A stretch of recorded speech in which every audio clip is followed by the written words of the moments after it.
Kasi sa Israel nakita ni Elias na yung mga tao sobrang sama na.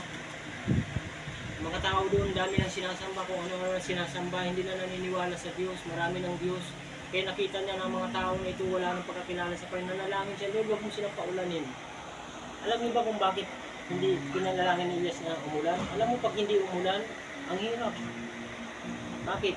Hindi magbubunga yung mga pananim. 'Di ba? Makikita mo yung lupa dry, napakainit, 'di ba? Sa panahon niya, kita natin sobrang init, 'di ba? 'Di ba nung umulan ang sarap kasi malamig, 'di ba? So nanalangin siya na huwag umulan. 3 buwan kalahati, 3 taon kalahati ba? Pag 3 taon kalahati na hindi umulan, mahirap 'yun. 'Di ba? Grabing init 'yun. Hindi mo malaman kung ano gagawin mo ron, 'di ba? Pero ano po nangyari nung nakita ni Elias na yung mga tao ay lumalapit na sa Panginoon, nananalangin na, nagbabasa ng salita ng Diyos, lumapit ulit siya sa Panginoon.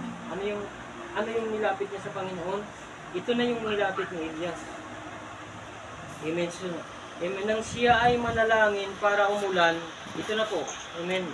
Huwag kayong maingay. Ha? Sabi po, at nang siya ay nanalangin, amen, para umulan, biglang bumagsak ang ulan at namunga ang mga halaman.